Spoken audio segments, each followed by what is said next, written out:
So students, आज की studio में बताने वाला हूँ झारखंड बोर्ड क्लास 12 से फिजिक्स के 2018 से लेकर 2020 तक आए हुए जितने न्यूमेरिकल्स प्रॉब्लम है उन सभी का सोल्यूशन। और उसमें आपके इसके अलावा कुछ इंपॉर्टेंट न्यूमेरिकल्स और भी हैं, दो चार न्यूमेरिकल्स और भी हैं जो इस बार आपको पूछे जाने के चांसेस सबसे ज़्यादा होते हैं। ठीक है, ये सारे क्वेश्चन जो भी हैं ये झारखंड बोर्ड के आए हुए क्वेश्चन ही हैं, चाहे वो उनके मॉडल पेपर से हो या फिर हम बात करेंगे जो आपके प्रीवियस ईयर वाले हैं। तो जो पहला क्वेश्चन नजर आ रहा है आपका, ये क्वेश्चन पूछा गया था आपका 2018 में क्वेश्चन आया था। तो हम करेंगे सिर्फ ओनली निम्न क्वेश्चन करेंगे। तो क्वेश्चन में पूछा गया था आपसे कि फाइंड, है ना, हमें क्या करना है, हम कह रहे हैं कि calculate the de Broglie wavelength of a photon of momentum 2.55 into 10⁻22 की मीटर पर सेकंड स्क्वायर। और हम वहां पर हमें एच यानी प्लैंक कांस्टेंट की वैल्यू गिवन थी, यानी किसी इतने संवेग से चलने वाले प्रोटॉन की, है ना, एक प्रोटॉन की डी ब्रोगली तरंग दैर्ध्य की गणना करनी थी। ठीक है, तो करना क्या है यहाँ पर, सिंपल सी बात है। तो हम यूज करेंगे, हमें पता है डी ब्रोगली वेवलेंथ का फॉर्मूला क्या होता है, लैम्डा इक्वल टू होता है एच बाई पी। क्या करोगे, सिंपल यहाँ पे वैल्यू पुट करनी थी, एच की पुट करोगे तो 6.6 इंटू 10⁻34। ठीक है, और मोमेंटम कितना दिया था, देखो मोमेंटम एंड संवेग हमें दिया था 2.55 इंटू 10⁻22। ठीक है, इसको सॉल्व करने पर कितना आएगा, ये राउंड हो जाएगा आपका 2.588 आएगा और ऊपर हो जाएगा 10⁻12। ठीक है, और ये कितने आएगी, क्या देखना, इसका यूनिट हमेशा दिखना मत भूलोगे कोई भी, है ना। इसका यूनिट होता है मीटर, है ना, लैम्डा जो आएगा हमारा मीटर में आएगा, तो बस इतना लिख दोगे हमारा काम हो जाएगा, इतने से भी आंसर हमारा मिल जाएगा। ठीक है, तो ये हो जाएगा हमारा करेक्ट आंसर। तो मैंने कहा था कि इसका सिर्फ मैं कराने वाला हूँ सिर्फ न्यूमेरिकल पार्ट, है ना, बाकी वाटर डी ब्रोगली वेवलेंथ आपने पढ़ा है, नहीं पढ़ा है तो मैंने बताया था कि कॉटन इंपॉर्टेंट है कि what is de Broglie wavelength क्या होता है। ठीक है, नहीं पढ़ा है तो मेरे जाके वन शॉट रीजन देखो, वहां भी मैंने बता दिया है। और भी कुछ इंपॉर्टेंट क्वेश्चन होंगे, अब वो आज की वीडियो में आपको मिलते हुए देखे जा सकते हैं। आज अगला क्वेश्चन, ये भी क्वेश्चन आपका आया था 2018 का ही प्रॉब्लम था। ये क्वेश्चन आपका आया था 3 मार्क्स में, इससे पहले जो क्वेश्चन आया था वो 2 मार्क्स क्वेश्चन पूछा गया था। फिर आता है 3 मार्क्स में क्वेश्चन हमसे पूछा गया था कि एक 60 माइक्रोफैराड का कैपेसिटर है जिसको कनेक्ट किया हमने 110 वोल्ट से, और उस एसी करंट की जो फ्रीक्वेंसी है वो हमें 60 हर्ट्ज की वेन हुई है ना, यानी किसी संधारित्र जिसकी धारिता कितनी है, 60 माइक्रोफैराड है, उसको 110 वोल्ट और 60 हर्ट्ज की प्रत्युत धारा के आपूर्ति से संयुक्त किया जाता है। तो कहता है परिपथ में धारा का वर्ग माध्य मूल ज्ञात करें, यानी हमें रूट मीन स्क्वायर करंट की वैल्यू फाइंड आउट करनी है। तो याद रखना हमें आई आर में से पूछा है, देखो सिंपल से याद रखना, हमें वी इक्वल टू, हमें पता है ओम्स लॉ पता है ना, V equal to I R, हम ओम्स लॉ पता है V equal to I R. ठीक है, यानी आई इक्वल टू क्या हो जाएगा, वी बाई आर। अब यहाँ पर रेजिस्टेंस तो नहीं है, अब यहाँ पर रेजिस्टेंस क्या लग गया है, कैपेसिटर। तो यहाँ पर आई आर एम एस की वैल्यू कितनी होगी, I R M S equal to हो जाएगा हमारे पास वी आर एम एस। ठीक है, डिवाइड बाई आर की जगह क्या हो जाएगा, कैपेसिटर, कैपेसिटर क्या होता है, कैपेसिटिव रिएक्टेंस होती है, इसको हम लोग एक्स से डिनोट करते हैं, यानी हमें एक्स से निकालना पड़ेगा। तो ये हो जाएगा V R M S divide by, देखो सबसे पहले जब भी इन एग्जाम में सॉल्व कर रहे हो तो सबसे पहले डेटा कैसे लिख लो। ठीक है, तो एक्स सी हो जाता है 1/2 पाई एफ इंटू सी। ठीक है, इसको लिख के हम चाहे तो ऐसा लिख सकते हैं वी आर एम एस, ठीक, इंटू ये 2 पाई का टर्म ऊपर चला जाएगा तो क्या बन जाएगा 2 पाई इंटू एफ इंटू सी। अब यहाँ पर सारी वैल्यू को अब यहाँ पुट कर सकते हैं।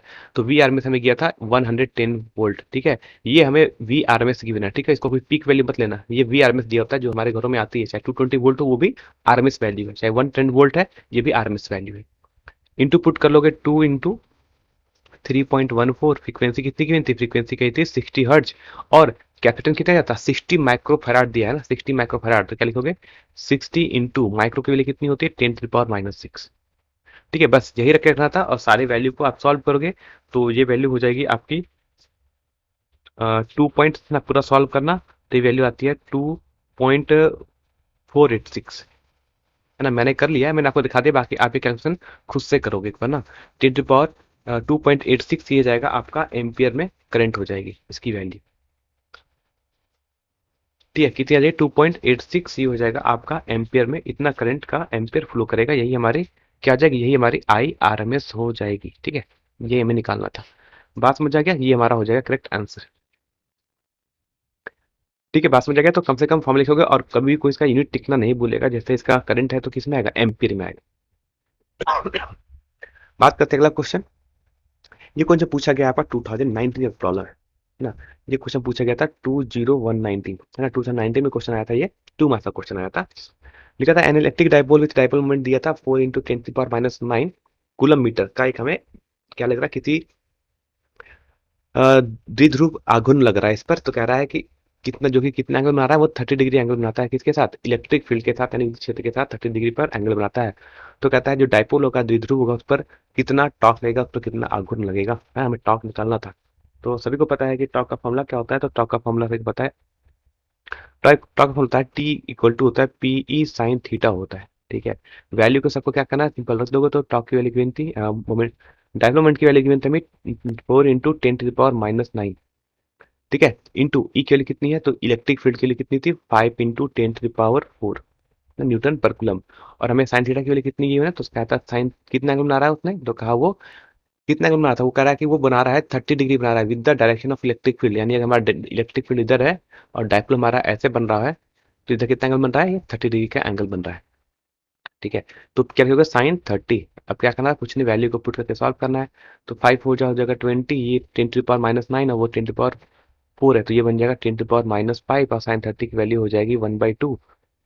2 मारेगा 20 को 10 टाइम्स में, तो कितना हो जाएगा 10 × 10⁻⁵ या बोल सकते हो ये 10⁻⁴ है।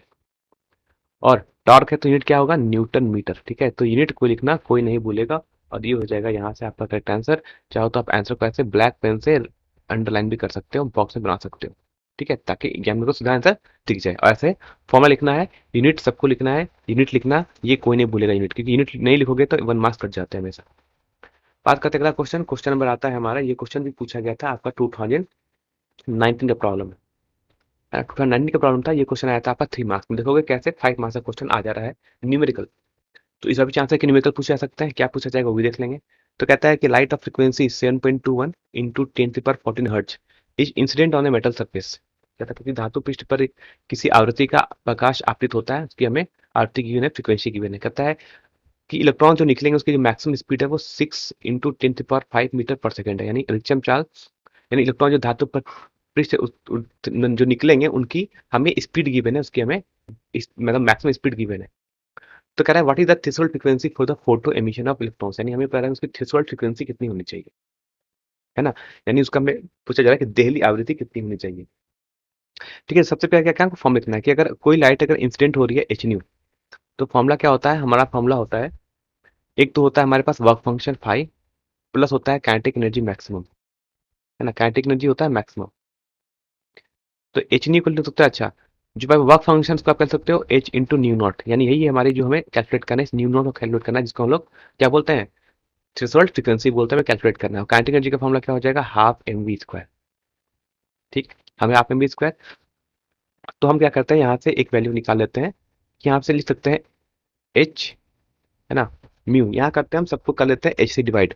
जहाँ पर क्यों हम कर रहे हैं, देखो ना, एग्जाम को सॉल्व करने का तरीका होता है, दो साइड अगर आप एच से डिवाइड कर दोगे, है ना, सबको क्या करोगे एच से डिवाइड कर दो ऐसे। ठीक है, एच डिवाइड कर दोगे तो एच एच मर जाएगा, ये एच मर जाएगा, क्या बन जाएगा, mu equal to mu nu nought plus m v square by 2h। ठीक, हमें न्यू नॉट निकाल, तो न्यू नॉट में लीजिए कि nu minus m v square by 2h। किसी ने अगर यहीं तक भी कर दिया ना, तो उसका भी आंसर समझो 1 मार्क्स में हम मिल जाएंगे, बस इतने लिख के छोड़ दो। अब क्या करना, बस वैल्यू को पुट करना है। तो न्यू नॉट की वैल्यू हो जाएगी न्यू ना माइनस, अब न्यू के लिए कितनी गिवन है, वो हमें गिवन है, वो 7.21 इंटू 10⁻14 हर्ट्ज हमें गिवन है, वो वैल्यू बाद में पुट करेंगे, पहले हम एमवी का निकाल लेते हैं। तो मास हमें गिया है ना, मास गिवन इलेक्ट्रॉन का कितना है 9.1 इंटू 10⁻31। ठीक है, वेलोसिटी हमें कितनी गिवन थी 6, है ना, तो 6 इंटू 10⁵ का होल स्क्वायर करोगे। ठीक, डिवाइड बाय, ठीक है, अब किसे डिवाइड करोगे, अब डिवाइड करना 2 इंटू एच थे, तो 2 इंटू और एच की वैल्यू कितनी गिवन है, देखो एच की वैल्यू हमें यहाँ पर गिवन है, तो एच की वैल्यू कितनी हो जाएगी, एच की वैल्यू हो जाएगी यहाँ पर 6.6 इंटू 10⁻⁻⁻। ठीक, अब एग्जाम इसको कैसे सॉल्व करोगे सर, कि एग्जाम में इतना बड़ा कैलकुलेशन कैसे करेंगे, करना तो पड़ेगा, है ना, नहीं करोगे तो यहाँ तक भी छोड़ देना, कोई दिक्कत नहीं है। लास्ट में फ्रीक्वेंसी का यूनिट हर्ट्ज जो लिखना है, क्योंकि फ्रीक्वेंसी निकालना चाह रहे हैं, तो यूनिट हर्ट्ज आएगा। यहाँ भी छोड़ दोगे आंसर मिल जाएगा, कोई गलत बात नहीं है, 3 में से 2 मार्क्स मिल जाएंगे। अब न्यू किस लिखोगे, तो न्यू की वैल्यू होती है, पहले हम अभी इसको न्यू ही लिख देते हैं, माइनस लिख लेते हैं। अब इसको सॉल्व करने का तरीका क्या होता है, इसको सॉल्व करना है 9.1 तो इसको 9 लिख लो, है ना, आंसर में बहुत फर्क नहीं आएगा, ये हो गया -31। 6 का स्क्वायर हो जाएगा 36, और 10⁵ का स्क्वायर करोगे तो हो जाएगा 10⁻10। ठीक, नीचे क्या करना, 2 लिखना और 6.6 को लिख लो 6.5, इससे क्वेश्चन आपका इजी हो जाएगा थोड़ा, है ना, -34। अब रख के सॉल्व कर सकते हैं, तो ये वैल्यू आई थी हमारी 7.21 इंटू 10 आया था आपका 14 हर्ट्ज। ठीक है, माइनस, अब इस सारी वैल्यू को अगर आप रख के सॉल्व करोगे, ठीक है, तो क्या क्या होगा, यहाँ पर देखो 2 मार देगा 36 तो कितने बार में, 18 टाइम्स में, ठीक है। अब यहाँ पर 9 इंटू आप कर सकते हो, अब मल्टीप्लाई कर सकते हो, 9 को 18 से मल्टीप्लाई कर सकते हो, डिवाइड बाई 6.5 यहाँ कर सकते हो। सॉल्व करने पर ये पूरी वैल्यू आएगी, वो आएगी 24.92 है ना, इंटू 10 24 इसको लिखना 2.92। ठीक है, ये वैल्यू आएगी, ये आ जाएगी आपकी 2.49 इंटू 10 पावर 14 हर्ट्ज। ठीक है, यही आपकी थ्रेशोल्ड फ्रीक्वेंसी है न्यू नॉट की वैल्यू। ठीक है, कितना हो जाएगा, तो वैल्यू हो जाएगी 4.72 इंटू 10 पावर 14 हर्ट्ज, है ना। यही आपका हो जाएगा, फ्रीक्वेंसी आ जाएगी किसकी, यही फ्रीक्वेंसी आ जाएगी आपकी, को बोलते हैं थ्रेशोल्ड फ्रीक्वेंसी बोलते हैं। देखो, अगर आपका इस बार अगर बोर्ड एग्जाम में क्वेश्चन आएगा तो वैल्यू भी इतनी आएगी, इसलिए आंसर तो याद करके चले जाना।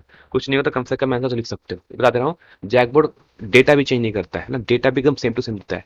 तो इस बार भी अगर आना होगा 2019 का, अगर रिपीट करना होगा तो इस क्वेश्चन को लिखना, ये क्वेश्चन इंपॉर्टेंट है। अगर आ गया तो हूबहू यही क्वेश्चन पूछा जाएगा, डेटा को भी एकदम चेंज नहीं करेंगे। ठीक है, याद रखना। ठीक है, फ्रीक्वेंसी होगा और इसका यूनिट जो होगा वो हर्ट्ज, आप खुद भी लिखे आओगे, भूलोगे नहीं, फ्रीक्वेंसी हर्ट्ज होती है। बात करते हैं, अगला क्वेश्चन आते हैं, क्वेश्चन नंबर ये आया था आपका 2020 का क्वेश्चन है ना। ये क्वेश्चन आया था 2020 का क्वेश्चन है। अब 2020 में क्या पूछा गया था कि एक इनफाइनाइट लाइन चार्ज है, produces an electric field of uncontained into 10 power 5 newton per coulomb at a distance of 2 centimetre, calculate the linear charge density. ये आपसे पूछा गया था कि इनफाइनाइट वायर है ना, एक इनफाइनाइट वायर के चलते आपने, आपको एक्सपेक्ट नहीं होगा कि एक इनफाइनाइट वायर के चलते इस पर चार्ज पर यूनिट लेंथ कितनी है, लैम्डा है, यानी कह रहा है रैखिक घनत्व कितना है, charge density, linear charge density यानी रैखिक घनत्व कितना है, वो लैम्डा की वैल्यू गिवन है, वो हमें कितना गिवन है, हमें यही कैलकुलेट करना है। कहता है इससे आर डिस्टेंस पर अगर कहीं किसी पॉइंट पर हमें इलेक्ट्रिक फील्ड निकालना होता है, ई की वैल्यू, तो ई की वैल्यू कितनी होती थी, याद करो, lambda by 2 pi epsilon nought r. मैंने कहा था इसका प्रूफ भी देख लेना इस बार, है ना, मैंने कहा था इसका प्रूफ भी देख लेना, हो सकता है 5 मार्क्स में ये क्वेश्चन आ जाए गॉस लॉ के साथ, वैसे ही प्रूफ आ जाए। हम क्या करते हैं, इस वैल्यू को थोड़ा सॉल्व करते हैं ऐसे तरीके से, हम लिखते हैं ई इक्वल टू, है ना, अब क्या कहते हैं, ऊपर 2 से मल्टीप्लाई कर लेते हैं, तो 2 से कितना हो जाएगा, तो ऊपर हो जाएगा 2 लैम्डा, नीचे हो जाएगा 2 से मल्टीप्लाई करने पर नीचे हो जाएगा 4 एप्सिलॉन आर। क्या हो जाएगा, ये हो जाएगा के इंटू, है ना, 1/4 पाई एप्सिलॉन के लिए कितनी होती है के, तो 2 लैम्डा बाई आर लिख सकते हैं, है ना, ई की वैल्यू। अब ई की वैल्यू कितनी दी है, ई की वैल्यू हमें गिवन है, उसने कहा था 1.8 into 10 to the power 5 Newton. के की वैल्यू होती है ना, याद है 9 इंटू 10 to the power 9, याद रखना सबको, 1/4 पाई एप्सिलॉन की वैल्यू होती है, 1 बाई की वैल्यू होती है, यानी इसको हम के लिखते हैं। इंटू हो जाएगा 2 और लैम्डा हमें कैलकुलेट करना है, हमें नहीं पता, और आर कितना गिवन है, डिस्टेंस कहा था उसने 2 सेंटीमीटर, ध्यान देना उसने कहा है 2 सेंटीमीटर, सेंटीमीटर को मीटर में कन्वर्ट करना कोई नहीं भूलेगा। अगर ये 2 सेंटीमीटर हमें गिवन था तो मीटर में हो जाएगा 0.02 मीटर हो जाएगा। ठीक है, तो ये कन्वर्जन कोई नहीं भूलेगा, तो ये हो जाएगा 0.02 मीटर। अब क्या करना, सिंपल, हमें लैम्डा की वैल्यू निकालना, तो लैम्डा इक्वल टू कितना हो जाएगा, 0.02 into 1.8 into 10 to the power 5, और डिवाइड बाय हो जाएगा यहाँ से 9 into 10 to the power 9 into 2। ठीक है, कुछ नहीं देखोगे, एकदम वैल्यू एकदम सिंप्लीफाई हो जाएगा यहाँ से एक्स बार में, तो 2 से हो जाएगा ये 0.01 बार में हो जाएगा। ठीक है, 9 से करोगे 18 को, तो ये हो जाएगा 1.2 टाइम्स में, सॉरी ये 2 टाइम्स में हो जाएगा, पूरा कैंसिल ऑफ, 9 टू जा कितना होता है 18 होता है, तो यहाँ पे वैल्यू जाएगी ये 0.2 टाइम में हो जाएगा। ठीक है, बस क्या करना है, अब आपको यहाँ पर शिफ्ट करना है, सिंपल सा करना, मल्टीप्लाई, मल्टीप्लाई करोगे कितना आ जाएगा वैल्यू, है ना, सिंपल से यहाँ पर करना है आपको, मल्टीप्लाई करना है, मल्टीप्लाई करने पर जो वैल्यू आ जाएगी वो हो जाएगी 2 इंटू 10 to the power, ठीक है, कितनी थी, यहाँ पर वैल्यू हो जाएगी आपकी, ठीक है, नीचे -9 है ना, तो -9 जाएगा ऊपर, तो ये वैल्यू को सॉल्व करना, देखा नीचे पे, नीचे कितना, नीचे 10 to the power -9 भी है, तो इस पर पूरी वैल्यू करके सॉल्व करोगे तो आंसर आ जाएगा 2 इंटू 10 to the power -6, है ना, -7 हो जाएगा ये कूलम पर मीटर। इसको चाहो तो लिख सकते हो 0.2 into 10 to the power -6 coulomb पर मीटर। ठीक है, और चाह सकते हो 0.2 और 10 to the power 6 को लिखते हैं हम लोग माइक्रो कूलम लिखते हैं ना, तो माइक्रो कूलम पर मीटर, तो आपका आंसर हो जाएगा 0.2 इंटू लैम्डा की वैल्यू हो जाएगी 0.2 माइक्रो कूलम पर मीटर भी हो जाएगा। यहाँ तक आंसर लिख सकते हो, चाहो तो, है ना, बैक में भी छोड़ सकते हो, यहाँ तक ले हुए, यहाँ तक आंसर सही है ना, इससे पहले भी अगर यहाँ तक भी आपने आंसर लिखा है, ये भी आंसर सही है, तो कहीं तक पहुंच जाओ, यहीं तक पहुंचोगे तो भी आंसर सही रहेगा। ठीक है, बात करते हैं, अगला क्वेश्चन आते हैं, अब ये क्वेश्चन आया था, फिर आता 2020 का क्वेश्चन है। 2020 में क्या पूछा गया था, एक क्वेश्चन आया था आपसे, क्वेश्चन नंबर 3 में पूछा गया था, an object is placed at a distance of 60 centimetre from a concave lens of focal length 15 centimetre, determine the magnification of the lens, है ना। ये क्वेश्चन आने का चांस इस बार बहुत कम हो जाता है, ठीक, लेकिन फिर भी इस क्वेश्चन को पढ़ के जाना है। ठीक है, हमसे कहा था कि एक कॉन्केव लेंस है ना, कॉन्केव लेंस का हमें फोकल लेंथ गिवन थी, कितनी है 15 सेंटीमीटर। तो कॉन्केव लेंस का जो फोकल लेंथ होता है वो हमेशा नेगेटिव होता है, वो कितना हो जाएगा -15 सेंटीमीटर देखो सबसे पहले। ठीक है, ऑब्जेक्ट कितना डिस्टेंस पे रखा होता है 16 सेंटीमीटर पे। तो जो ऑब्जेक्ट डिस्टेंस होती है वो भी कितनी होती है नेगेटिव, कितनी -60, कितना हो जाएगी -60 हो जाएगा सेंटीमीटर। लेंस का फॉर्मूला क्या होता है पता है, 1/v -1/u इक्वल टू होता है 1/f, है ना, ये लेंस का फॉर्मूला होता है पता है। तो 1/v की फॉर्मूला कितना हो जाएगा 1/f प्लस 1 हो जाएगा u। क्या करना है, f की जगह पुट कर दो, कितना -1/15, तो ये हो जाएगा -1/15 प्लस u की जगह कितना पुट करोगे -1/60, ये हो गया। तो ये वैल्यू हो जाएगी यहाँ से -1/50 -1/60। ठीक है 15, अब 15 और यहाँ पर हो जाएगा 15, 15 और 60 का क्या करना है आपको, सिंपल लेना है एलसीएम।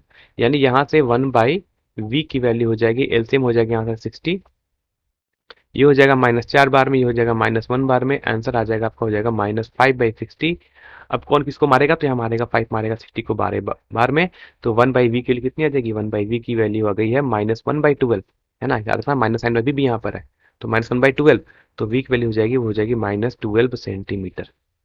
ठीक है, ये भी आ गया। हमसे पूछा था मैग्निफिकेशन, यानी हमसे पूछा था उसकी आवर्धन क्षमता कितनी होती है। तो एक लेंस का आवर्धन क्षमता का फॉर्मूला होता है m इक्वल टू होता है सिंपल v/u, है ना, फॉर्म याद रखना कितना होता है v/u होता है। वैल्यू को पुट करेंगे, v की जगह पुट कर देंगे हम लोग -12, और u की जगह क्या पुट कर दोगे, u की जगह कितना आता है -50 सेंटीमीटर। ठीक है, साइन के साथ पुट करें, कोई गलत नहीं करेगा। ये हो जाएगा 1 टाइम बार में, और ये हो जाएगा 5 बार में, कटम कुटम खत्म हो जाएगा खेल, और ये माइनस माइनस भी काट के मर जाएगा, हो जाएगा प्लस। तो यहाँ से जो आपकी एम की वैल्यू आएगी वो कितनी आ जाएगी, दिस सिंपल एम की वैल्यू हो जाएगी, वो आपकी बन जाएगी 1/5। ठीक है, याद रखना m/5 हो जाएगी इसकी करेक्ट वैल्यू। तो क्या क्या करना है आपको, एक तो ये फॉर्मूला याद रखना है, लेंस का फॉर्मूला याद रखना है, दूसरा आपको लेंस के लिए मैग्निफिकेशन का भी फॉर्मूला याद रखना है। पूछा जाएगा तो ये भी पूछा जा सकता है। ठीक है, और आपका आंसर कितना आ जाएगा, एम की वैल्यू 1/5। ठीक है, तो ये क्वेश्चन हो गया आपका 2020 का प्रॉब्लम आया था। बाकी 21 में एग्जाम नहीं हुआ था, उसमें सिर्फ सप्लीमेंट्री एग्जाम हुआ था। तो उस साल सिर्फ सप्लीमेंट्री एग्जाम का सिर्फ एमसीक्यू क्वेश्चन आया था 35। वो क्वेश्चन कहाँ से आया था उसका भी मैंने वीडियो दे दिया है, 2021 का भी जाकर सारा एमसीक्यू क्वेश्चन चेक कर लेना। क्वेश्चन वहां से आने के चांसेस उस बार बहुत ज्यादा रहेंगे। बात करते हैं क्वेश्चन नंबर 8, 5 नंबर करता है। ये क्वेश्चन आया आपका 2022 का क्वेश्चन, है ना, ये 2022 का क्वेश्चन जो आया हुआ था। ये क्वेश्चन आया था आपका 1 मार्क्स में। ठीक है, तो 1 मार्क्स में पूछा गया था, if the maximum kinetic energy of photo electron is 3 electron volt, then what is its stopping potential. ठीक है, तो स्टॉपिंग पोटेंशियल के टर्म में हम लोग हमारे पास जो काइनेटिक एनर्जी होती है मैक्सिमम, उसको स्टॉपिंग पोटेंशियल के टर्म में लिखते हैं ईवी नॉट।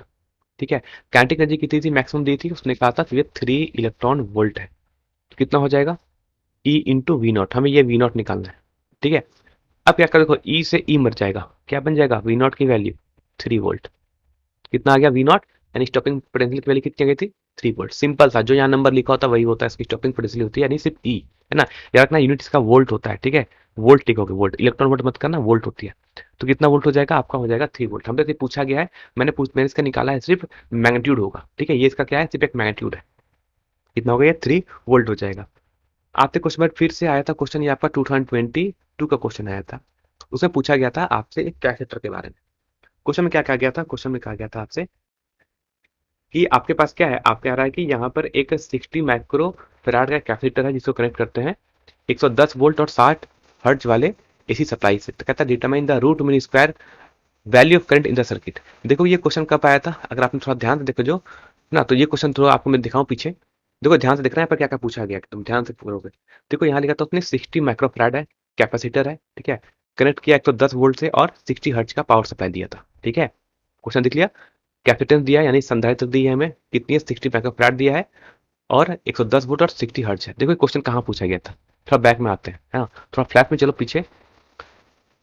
तो ये क्वेश्चन आपसे कब पूछा गया था, देखोगे ये क्वेश्चन आपका 2018 पूछा गया था ना, सेम क्वेश्चन पूछा गया था, 60 माइक्रोफैराड लगा था, 110 वोल्ट का पावर सप्लाई लगा था और 60 हर्ट्ज की फ्रीक्वेंसी दी हुई थी। और क्या पूछा था आपसे, पूछा गया था root mean square value of current यानी आरएमएस में से पूछा गया था। सेम चीज तो यहाँ ही पूछ दिया है ना, यानी आरएमएस हमसे पूछा गया था 2.486 एम्पियर आया था। यही चीज कहाँ पूछा गया, बाकी देखो तो यही क्वेश्चन आएगा आपका 2000 पूछ लिया गया 2022 2 में भी वही पूछा गया था, हमें आरएमएस वैल्यू ऑफ करंट पूछ ली गई थी, यही क्वेश्चन। तो क्वेश्चन कैसा है, क्वेश्चन रिपीटेड हो गया। कब का क्वेश्चन रिपीट हो गया था, 2018 वाला क्वेश्चन रिपीटेड था। तो इस क्वेश्चन को मैं नहीं बता रहा हूँ, इस क्वेश्चन को जो आपने जो 1 वाले को समझा है, अगर आपने समझा है तो वही इसका आंसर हो जाएगा। ठीक है, रिपीटेड है, देख लेना, है ना। बात करते हैं क्वेश्चन नंबर, अब आते हैं अगला क्वेश्चन। ये भी क्वेश्चन आगे पूछा गया था 2022 में। ठीक है, व्हाट इज इक्विवेलेंट लेंस, है ना। जब दो लेंस को हम एक साथ कांटेक्ट में रखते हैं तो उसकी जो नेट पावर होती है, दोनों का जो इक्विवेलेंट पावर होता है, उसे क्या बोलते हैं, उसे उसे बोलते हैं इक्विवेलेंट लेंस बोलते हैं, है ना। यहाँ पे दो लेंस को जब एक साथ हम कांटेक्ट में रखते हैं या दूरी पे रखते हैं तो वो एक एक सिंगल लेंस के जैसा के भांति व्यवहार करता है, इसमें क्या बोलते हैं, इक्विवेलेंट ऑफ लेंस बोलते हैं, है ना। बाकी डेफिनेशन क्या आप पढ़ लोगे अपने तरीके से, मैं बताने वाला हूँ तो सिर्फ आंसर क्या होगा। तो कहा था कि मेरे पास दो पैरा था, find the equivalent focal length of two thin lens contact in 20 centimeters. If power of one lens is minus 3 diopter, find the focal length of the other lens. ठीक, तो कह रहा है कि हमारे पास दो लेंस है ऐसे, ठीक है, जिसको मैंने ऐसे कांटेक्ट में रखा है। ठीक है, तो कह रहा है कि इसकी हमें क्या गिवन है, कह रहा है कि कांटेक्ट में रखा है ना, टच करके रखा हुआ है। ठीक है, संपर्क में रखा हुआ। तो कह रहा है कि पहले वाले की हमें क्या गिवन है, पहले वाले की द इक्विवेलेंट फोकल लेंथ, यानी इसको हमें सॉल्व करेंगे तो हमारा इक्विवेलेंट फोकल लेंथ बन जाएगा। कहता है इसकी हमें फोकल लेंथ गिवन है, एफ कितनी गिवन है, हमें 20 सेंटीमीटर गिवन है। ठीक, अब जो मेरे पास जो दूसरे लेंस है, एक का फोकल लेंथ f1 होगा, दूसरे का लेंथ f2 होगा। तो कह रहा है इसमें मुझे वन लेंस की पावर गिवन है, यानी इस लेंस की मुझे क्या गिवन है, पावर कितनी, -3 डायोप्टर। ठीक है, जिसको देख रहा होगा उसको पता चल जाए कि ये लेंस ऐसा नहीं है, ये लेंस एक्चुअली आपका एक कॉन्वेक्स लेंस है, एक कॉनकेव लेंस है ना, कॉन्वेक्स नहीं होगा, क्योंकि उसकी पावर कितनी है, पावर यहाँ पर गिवन है नेगेटिव इसलिए। ठीक है, कुछ ऐसा लेंस होकर रखा होगा, उसकी पावर कितनी, -3 डायोप्टर। अब कह रहा है बताओ कि ये जो हमारे पास दूसरा लेंस है, ठीक है, कह रहा है कि हमारे पास फोकल लेंथ, यानी हमें ये f2 कैलकुलेट करना है, दूसरे लेंस की फोकल लेंथ कितनी होगी हमें ये कैलकुलेट करना है। ठीक है, कैसे करेंगे, देखो हमें पता है कि फॉर्मूला में पता है कि 1 बाई इक्विवेलेंट फोकल लेंथ क्या होता है, 1/f equal to 1/f1 plus 1/f2। ठीक है, ये पता है फॉर्मूला, हमें 1/f दिया हुआ है। ठीक है, तो यहां से हम कैलकुलेट करते हैं। अच्छा, अब हमें लेकिन पहले वाले की हमें फोकल लेंथ नहीं गिवन है, हमें f1 नहीं गिवन है, हमें f2 निकालना है। तो हमें पता है कि जो पहला वाला लेंस है ना, 1/f1, 1/f1 इक्वल टू क्या हो जाएगा, इसको क्या बोलते हैं, सिग्नल पावर बोलते हैं। ठीक है, यानी ये पहले लेंस का पावर हो जाएगा। तो पहले लेंस का जो पावर होगा इसका फॉर्मूला हो जाएगा 100/f1। ठीक है, कब, ये हम कब लिखते हैं, 100/f1 लिखते हैं जब आगे अगर आपकी फोकल लेंथ सेंटीमीटर में गिवन है। तो यहाँ से हम इसका निकाल लेते हैं कि आखिर इसकी फोकल लेंथ कितनी है। तो फोकल लेंथ का फॉर्मूला जाएगा f1 जो आएगी वो हो जाएगा 100/p1, और जो फोकल लेंथ आएगा वो आपका सेंटीमीटर में आएगा, तो हो जाएगा 100, और इसकी पावर कितनी थी, पावर गिवन थी -3 डायोप्टर। ठीक है, कितनी गिवन थी, वो हमें गिवन थी -3 डायोप्टर। ठीक है, तो ये आपकी हो जाएगी फोकल लेंथ, कितनी हो जाएगी, माइनस एफ की वैल्यू हो जाएगी यहाँ से आपकी 100/-3। तो यहाँ से, अच्छा पहले वाले का हमें फोकल लेंथ कितना गिवन था, इक्विवेलेंट फोकल लेंथ गिवन था हमें 20 सेंटीमीटर। तो इसको भी मैं कह सकता हूँ, इसको लिख लेते हैं 1/20 इक्वल टू 1/f1 के लिए कितनी आ गई है, 100/100 कितनी आ गई, -3। तो यहाँ से 1/f1 के लिए कितनी होती, -3/100। इसको लिख लोगे -3/100। ठीक है, प्लस 1/f2 हो जाएगा, कितना हो जाएगा, 1/f2। तो यहाँ से 1/f2 की वैल्यू हो जाएगी, वो हो जाएगी 1/20 प्लस ये हो जाएगा 3/100। ठीक है, वैल्यू को पुट करते हैं तो 20 और 100 का एलसीएम हो जाएगा 100। ये कटेगा आपके कितने बार में, ये कटेगा आपके 5 बार में, और ये आ जाएगा 3 बार में। तो हो जाएगी 1/f2 की वैल्यू। ठीक है, 1/f2 के लिए कितनी हो जाएगी, इसको सॉल्व करके आ जाएगा 8/100 हो जाएगा। ठीक है, यानी 1/f2 के लिए कितनी आ गई, 100 डाल, 8/100 आ गई, यानी दिस इम्प्लाइज कि आपकी f2 की वैल्यू होगी वो 100/8 हो जाएगी। ठीक है, सॉल्व करोगे कितने बार में कौन किसको काटेगा, तो यहाँ जो काटेगा 8 काटेगा, 4 से काटोगे 2 टाइम्स में, 4 से काटोगे ये 25 टाइम्स में, और 25/2 कितना होता है, 25/2, यानी इसको बोल सकते हैं ये हो जाएगा आपका 12.5 सेंटीमीटर। ठीक है, याद रखना फोकल आपकी पॉजिटिव आएगी। ठीक है, फोकल कैसे आएगी, फोकल आपकी आ जाएगी पॉजिटिव। तो हमसे पूछा था अदर लेंस का फोकल कितना है, तो अगले अदर, आज हमारे पास जो अदर लेंस था, यानी जो एफ वैल्यू कितनी आ जाएगी, वो आ जाएगी आपकी 12.5 सेंटीमीटर हो जाएगा यहाँ से करेक्ट आंसर। ठीक है, तो ये क्वेश्चन आपसे देखो कितने मार्क्स पूछा गया था, ये क्वेश्चन आपसे 2 मार्क्स में पूछा गया था न्यूमेरिकल, यानी 2 मार्क्स के लिए इतना मेहनत तो करना पड़ेगा। ठीक है, एकदम फॉर्मूला रट के जाओगे हो जाएगा। ठीक है, तो ये क्वेश्चन हो गए इंपॉर्टेंट जो आपने 2020 में पूछे गए थे। अब बताते हैं कि इस साल इंपॉर्टेंट क्वेश्चन क्या होगा जो इस बार आने के चांसेस बहुत बहुत ज्यादा है। हाँ, ये क्वेश्चन अगर रिपीट नहीं करेगा तो और क्या क्वेश्चन पूछा जा सकता है बताते हैं। पहला क्वेश्चन पूछा जाएगा आपसे ये, है ना। इसका क्या पूछा जाएगा कि हमें एक वर्क फंक्शन गिवन है किसी सीजीएम मेटल की, कितनी गिवन है, 2.14 इलेक्ट्रॉन वोल्ट गिवन है। कह रहा है अगर एक लाइट जिसकी frequency 6.14 hertz 10 to the power 14 hertz अगर इंसिडेंट होती है उस मेटल सरफेस पे, तो कहता है हमें क्या होगा, फोटो इलेक्ट्रिक एमिशन होगा। तो कहता है व्हाट इज द, तो कह रहा है पहला पार्ट पूछा कि फाइंड करना है कि maximum kinetic energy of emitted electrons कितना होगा। ठीक है, पहला पार्ट। इसके 3 पार्ट है, पहला पार्ट कर रहे हैं, 3 मार्क्स का क्वेश्चन आया था, आ सकता है इस बार। ये भी जैक बोर्ड के प्रीवियस ईयर मॉडल पेपर का क्वेश्चन है, जो इस बार आने का चांस बहुत ज्यादा है। तो हमें पता है कि जो एनर्जी इंसिडेंट होती है एच न्यू, इसकी वैल्यू होती है five not work function plus kinetic energy maximum. अभी हमें क्या निकालना है कि ये इस एच, ये यानी इसकी हमें फाइव नॉट हमें गिवन है ना, वर्क फंक्शन में गिवन कितनी, 2.14 इलेक्ट्रॉन वोल्ट। हमें एच न्यू निकालना है, एच न्यू की वैल्यू कितनी होगी। तो एच न्यू की वैल्यू कितनी, एच न्यू निकालना है तो एच न्यू के लिए क्या पुट करोगे, एच के लिए पुट करोगे 6.6 इंटू 10 to the power -34। और न्यू कितनी की थी, फ्रीक्वेंसी की में कितनी की होती है, फ्रीक्वेंसी की होती है 6 इंटू 10 to the power 14। ये आंसर आपका जूल में आएगा। ठीक है, तो ये मैंने ऊपर लिख दिया सारी वैल्यू को, और इसको 1.6 से डिवाइड करेंगे, 1.6 इंटू 10 to the power -19 से डिवाइड करने पर क्या बन जाएगा, यही यूनिट आपकी कितनी आ जाएगी, इलेक्ट्रॉन वोल्ट में। क्यों इलेक्ट्रॉन वोल्ट में हम लाना चाह रहे हैं, क्योंकि देखोगे कि आपका जो वर्क फंक्शन दिया था वो भी कहीं ना कहीं आपका इलेक्ट्रॉन वोल्ट में दिया था। इसलिए मुझे भी क्या चाहिए, जो इंसिडेंट एनर्जी इंसिडेंट हो रही है वो भी मुझे किस में चाहिए, इलेक्ट्रॉन वोल्ट में चाहिए। सॉल्व करने पर कितना आएगा, 2.48। लिखना वेरी वेरी इंपॉर्टेंट क्वेश्चन है ना। ये क्वेश्चन आपके कोडरमा वाले मॉडल पेपर में दिया था। तो कोडरमा जो मॉडल पेपर आया इस बार, उसमें ये क्वेश्चन कहाँ छापा गया था, आपके प्रीवियस ईयर वाले मॉडल पेपर से क्वेश्चन आया था, जिसका मैंने वहां पर पिछले साल भी इसका मैंने सॉल्यूशन किया था। ये उसी का सॉल्यूशन है। तो करना कैसे थे, आपकी इंसिडेंट एनर्जी आ जाएगी एच न्यू के लिए 2.4 इलेक्ट्रॉन वोल्ट। अब ये सारी वैल्यू को यहाँ पर पुट कर दो। तो एच न्यू की जगह कितना के लिए लिख दिया मैंने, यहाँ पे लिख दिया एच न्यू की जगह मैंने यहाँ लिख दिया 2.48। ठीक है, फाइनाइट की वैल्यू थी 2.14 और प्लस काइनेटिक एनर्जी मैक्सिमम। तो काइनेटिक एनर्जी मैक्सिमम के लिए कितनी हो जाएगी, 2.48 माइनस 2.14। काइनेटिक एनर्जी की मैक्सिमम कितने सब्ट्रैक्ट करना पड़ जाएगा 0.3 इलेक्ट्रॉन वोल्ट। देखो कहता हूँ अगर एग्जाम में क्वेश्चन आएगा तो यही आएगा, डेटा भी यही रहेगा, नहीं तो क्वेश्चन नहीं आएगा, है ना। अगर आया इस, अगर ऐसा कोई क्वेश्चन आया है तो वैल्यू एकदम हूबहू कॉपी यही रहेगा, इससे क्वेश्चन चेंज ही नहीं करेंगे, है ना, एकदम कॉपीड रहेगा क्वेश्चन, इससे क्वेश्चन डेटा को भी चेंज नहीं करेंगे। इसलिए आपके एकदम डेटा को, मैं कहता हूँ 3-4 न्यूमेरिकल पूछे जाते हैं, है ना, आपके 3-4 न्यूमेरिकल जो इंपॉर्टेंट है उसका मैं चाहता हूँ उसका डेटा भी आप याद, अगर नहीं हो सकता है तो याद कर लो, है ना। लास्ट टाइम पे आता है 2 दिन में आप नहीं कर पाओगे, तो जो स्टूडेंट नहीं कर सकते वो उसको याद कर लो डेटा ना, कितना कितना आंसर आता है। एक तो आपकी एच न्यू की लेती है 2.4 इलेक्ट्रॉन वोल्ट आती है, और ये बस ये याद रखना ना 2.48 आती है। उसके बाद फिर आप सब्ट्रैक्ट कर लो, 0.34 इलेक्ट्रॉन वोल्ट आ जाएगा आपकी काइनेटिक एनर्जी मैक्सिमम की वैल्यू। ठीक। अब पूछा गया था इसमें, अब सेकंड पार्ट पूछते हैं ना, वैल्यू याद रखना 0.34 इलेक्ट्रॉन वोल्ट है काइनेटिक एनर्जी मैक्सिमम। अब पूछा गया था, सेकंड पार्ट पूछा गया था, बताओ कि स्टॉपिंग पोटेंशियल कितनी होती है। ठीक है, तो मैंने भी कुछ पहले बताया था कि इसी साल एक क्वेश्चन पूछा गया था 1 मार्क्स में, है ना, 2022 में गया था कि वी नॉट को बोलते हैं लोग स्टॉपिंग पोटेंशियल, और फॉर्मुला क्या होता है, E V not equal to kinetic energy maximum. तो वी नॉट इक्वल टू की जगह kinetic energy maximum divide by E. तो काइनेटिक एनर्जी मैक्सिमम भी कितना आता है, 0.34 इलेक्ट्रॉन वोल्ट। पिछले वाले पार्ट से डिवाइड बाई ई करेंगे, ई को मारेगा, क्या बन जाएगा, वी नॉट की वैल्यू 0.3 वोल्ट, है ना। 0.3 वोल्ट क्या हो जाएगा, यही हो जाएगा आपका स्टॉपिंग पोटेंशियल की वैल्यू, पहला आ गया। थ्री पॉइंट पूछा गया था maximum speed of emitted photo electrons, है ना, कि मैक्सिमम स्पीड कितनी होगी एमिटेड फोटो इलेक्ट्रॉन्स की। तो काइनेटिक एनर्जी का फॉर्मुला क्या होता है, काइनेटिक एनर्जी का फॉर्मुला फिर से होता है, वही बात करते हैं, तो half into m v square maximum. ठीक है, हाफ एम वी स्क्वायर होता है, तो वी मैक्सिमम कितनी हो जाएगी, 2 into kinetic energy maximum divide by mass of electron. है वैल्यू क्या किया, बस इधर उधर सब्स्टिट्यूट कर दिया है। तो वी मैक्सिमम कितनी हो जाएगी, 2 into kinetic energy divide by m, और उसका हो जाएगा रूट ओवर। अब क्या करना है, वैल्यू कैसे रखोगे, तो क्या करना है, लिखेंगे 0.2 हो जाएगा 0.34, है ना। ये इलेक्ट्रॉन वोल्ट था ना, अभी इलेक्ट्रॉन वोल्ट को अगर मुझे जूल में कन्वर्ट करना है ना, इलेक्ट्रॉन वोल्ट था ये 0.34 इलेक्ट्रॉन वोल्ट आया था, है ना, काइनेटिक एनर्जी।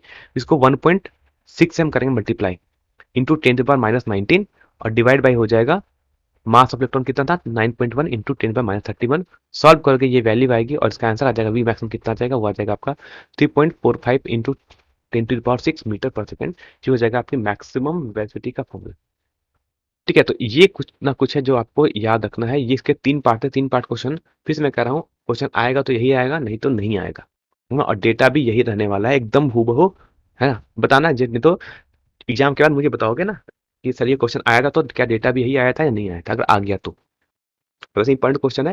अगला क्वेश्चन आता है आपका जो वेव ऑप्टिक्स से, है ना, वेव ऑप्टिक्स से क्वेश्चन पूछा सकता है, तो ये भी क्वेश्चन आ सकता है 3 मार्क्स में, अगर 1 मार्क्स में भी कुछ क्वेश्चन आ सकते हैं। तो कहता है कि two slits are made up of 1 millimetre apart, है ना, 2 स्लिट्स पे जिनको कितने डिस्टेंस पे रखा गया है, उसको रखा गया 1 मिलीमीटर अपार्ट पे, यानी दोनों स्लिट्स के बीच का दूरी दिया गया है। यानी अगर दो स्लिट के बीच का दूरी दी गया है, इसको हम किसी नोट करते हैं, स्मॉल डी से नोट करते हैं। ये होता है सेपरेशन बिटवीन स्लिट्स, यानी दो स्लिट्स के बीच की दूरी, है ना। हिंदी मीडियम वाले स्टूडेंट सुन लो अच्छे से। ये दो स्लिट्स के बीच की दूरी को हम स्मॉल डी से दिखाते हैं। इसकी वैल्यू कितनी की 1 मिलीमीटर, तो 1 मिलीमीटर इसको लिख सकते हैं 10⁻³ मीटर। याद रखना, सबको एसआई यूनिट में काउंट करते हैं, सबको मीटर में काउंट करना पड़ेगा मुझे पहले। तो ये हो गया 10⁻³ मीटर। ठीक, कह रहा है and screen is placed 1 metre away. कह रहा है कि स्किन से कितनी दूरी पर रखा गया है, 1 मीटर की दूरी पर रखा गया है। अब स्क्रीन की दूरी को हम क्या लिखते हैं, उसको हम कैपिटल डी से नोट करते हैं। तो डिस्टेंस, स्लिट की डिस्टेंस स्क्रीन से कितनी दूरी पर है, ये वो है 1 मीटर। तो डी के लिए कितनी गिवन है, ऑलरेडी में मीटर में गिवन है 1 मीटर हो जाएगा। कह रहा है हम यहाँ पर क्या यूज कर रहे हैं, एक हम लाइट यूज कर रहे हैं, ब्लू ग्रीन लाइट यूज कर रहे हैं, जिसकी वेवलेंथ कितनी है 500 नैनोमीटर, यानी 500 नैनोमीटर तरंग का एक नीले हरे रंग का प्रकाश का उपयोग किया जाता है। मतलब हमें उसकी लैम्डा गिवन है, यानी वेवलेंथ गिवन है, यानी तरंग दैर्ध्य गिवन कितनी गिवन है 500 नैनोमीटर। अब नैनो का मतलब होता है 10⁻⁹ तो कल लिख दोगे 500 इंटू 10⁻⁹ मीटर। ठीक है, पता चल गया। अब आते हैं हम पीछे, अब आते हैं, हमें पता है ये होता है मेरे पास फ्रिंज विड्थ का फॉर्मूला पता है, beta equal to lambda D by d. ठीक है, ऊपर बड़ा डी नीचे छोटा डी, याद रखना है। बीटा इक्वल टू हो जाएगा लैम्डा, ऊपर होगा बड़ा डी नीचे होगा छोटा डी, है ना। ऊपर होगा बड़का डी नीचे होगा छोटा डी, लिख दोगे और क्या करना, बस वैल्यू को पुट कर देना। तो लैम्डा के लिए कितनी थी, लैम्डा के लिए की वैल्यू आ गई थी, यहाँ पर देख लो। तो आ गया था हमारा 500 इंटू 10⁻⁹मीटर। ठीक है, डी की वैल्यू कितनी थी, वो 1 थी। और स्मॉल डी के लिए कितनी थी, यानी छोटा डी था, उसकी वैल्यू थी 10⁻⁻3। क्या करना है, रख के सॉल्व करना, हो जाएगा 500 इंटू 10⁻⁶ और सॉल्व करके तो हो जाएगा 5 इंटू 10⁻⁴। और लिख सकते हो तो 0.5 इंटू 10⁻³ मीटर, या लिख सकते हो बीटा के लिए हो जाएगी 0.5 और 10⁻³ मीटर को लिखते हैं मिलीमीटर। तो ये हो जाएगा आपका करेक्ट आंसर। तो यहाँ तक पहुंच जाओगे, तो यहाँ तक लिख जाओगे तो फुल में फुल मार्क्स, नहीं तो आंसर आपका यहाँ भी लिख दोगे मीटर तक, ये भी आंसर सही है ना। तो कहीं तक लिखोगे सही तक आंसर सही है, सब सही आंसर। ठीक है, टाइम मिलता है तो एंड तक जाओ, नहीं मिलता है तो यहाँ तक पहुंचो। लेकिन याद रखना कि जब भी कर रहे हो तो इसी में कहा था कि यूनिट लिखना मत भूलना, है ना। यूनिट लिखना कोई नहीं भूलेगा। आते अगला क्वेश्चन। अब इस क्वेश्चन में बताता हूँ, ये फर्स्ट पार्ट नहीं पूछा जाएगा, है ना, फर्स्ट पार्ट को हटा दो। ये लास्ट ईयर का मॉडल सेट का क्वेश्चन था। जिन्होंने देख लिया अच्छी बात है, नहीं देखा है तो देखने की जरूरत नहीं है, क्वेश्चन नहीं आता है, बहुत कम चांस है। ठीक है, हम क्योंकि हम करा रहे थे ओनली न्यूमेरिकल्स, तो अब कहते हैं एक क्वेश्चन पूछा गया कि एक 60 माइक्रोफैराड का कैपेसिटर था, is connected to 100 volt 110 volt 60 hertz supply, determine the RMS value of current in the circuit. फिर से बताओ, कहीं ये क्वेश्चन क्या देखा देखा लग रहा है, क्या देखा लग रहा है कि 60 माइक्रोफैराड का कैपेसिटर है जिसको हमने कनेक्ट किया है 10 वोल्ट से और 60 हर्ट्ज के पावर सप्लाई से, कहता है उसकी आरएमएस वैल्यू बता दो करंट की। तो क्या ये क्वेश्चन कहाँ कहाँ पूछा गया, है ना। ये क्वेश्चन इंपॉर्टेंट है, यही क्वेश्चन मैंने बताया था 2018 का क्वेश्चन था। ठीक है, ये क्वेश्चन पूछा था, तो इसको सॉल्व नहीं करेंगे, बढ़ते हैं आगे। आगे क्वेश्चन आते हैं, इसमें हमसे पूछा गया था कि the equation of AC current is I equal to 20 into 20 sine 20 pi t. तो कहता है इसकी फ्रीक्वेंसी बता दो कितनी है, peak value and RMS value बतानी है किसकी, करंट की। यानी हमें उसकी आवृत्ति फ्रीक्वेंसी बतानी है, उसका शिखर मान और वर्ग मूल्य बताना है, किसका, करंट का बताना, धारा का बताना, करंट का बताना है। ठीक है, तो हमें जब फॉर्मूला गिवन था वो नीचे में इसको फिर से सॉल्व करके दिखा देता हूँ पूरा। हमें पता है, हमें गिवन था आई इक्वल टू, फॉर्मूला होता है आई नॉट साइन, है ना, ओमेगा टी होता है। ठीक, तो यहाँ से आई नोट की हम लोग बोलते हैं पीक वैल्यू, तो पीक वैल्यू तो आपको यही मिल गई, है ना, यानी उसका शिखर मान तो हमें मिल गया। तो पीक वैल्यू जिसको हम लोग बोलते हैं शिखर मान बोलते हैं ना, शिखर मान बोलते हैं पीक वैल्यू,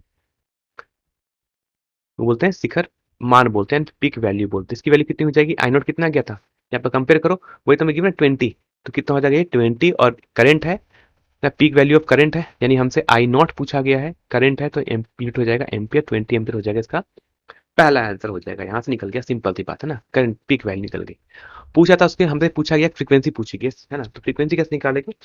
तो यहाँ पे जो ओमेगा गिवन होता है, ओमेगा की वैल्यू होती है 2 पाई एफ। ठीक है, ओमेगा में कितना गिवन, तो देखो हमें गिवन है 200, तो 200 इक्वल टू 2 इंटू पाई। तो लिख लोगे पाई की वैल्यू कितनी, लिख लोगे पाई की वैल्यू पाई ही छोड़ देते हैं।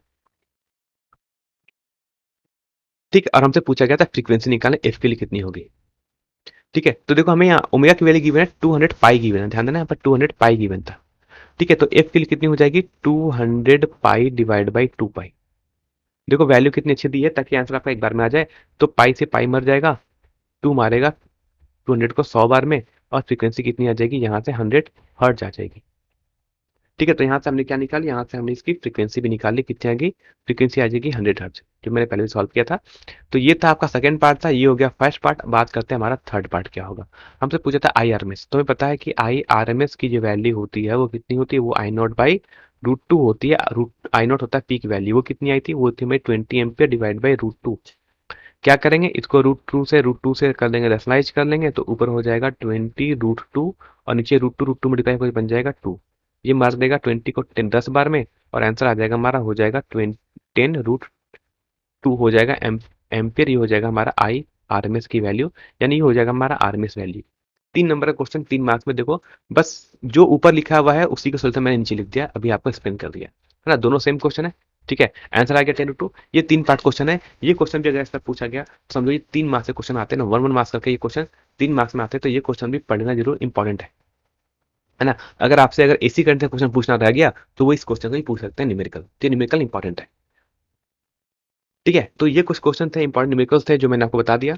बाकी आपको कितने क्वेश्चन इंपॉर्टेंट है, 5 मार्क्स 3 मार्क्स में होगा, उसका वीडियो हम, है ना, मैंने कहा कि चैनल को सब्सक्राइब कर लेना और बेल आइकन प्रेस कर दो, ताकि जो भी कुछ अपडेट होगा वो आपको पता चल जाए। और अभी जब तक आपका एग्जाम है तब तक हम वीडियो फिजिक्स के जितने इंपॉर्टेंट क्वेश्चन है, आपके जो भी डाउट्स हैं वो हम क्लियर करते रहेंगे। अच्छा, आप अपने क्वेश्चन कहाँ पूछोगे, तो आप अपने क्वेश्चन पूछोगे हमारे टेलीग्राम चैनल पर, और या फिर टेलीग्राम ग्रुप पे। ग्रुप का डिस्क्रिप्शन और लिंक, और चैनल का लिंक इस वीडियो के डिस्क्रिप्शन में दिया है, देख लो। दूसरी बात, अगर जो भी मेरा अगर वीडियो देखते हो, कोई भी अगर फीस का मेरा वीडियो देखते हो, तो क्या काम करना है आपको, आपको जाकर सबसे पहले उस वीडियो को देखने के पहले उस वीडियो का पिन कमेंट चेक करना है।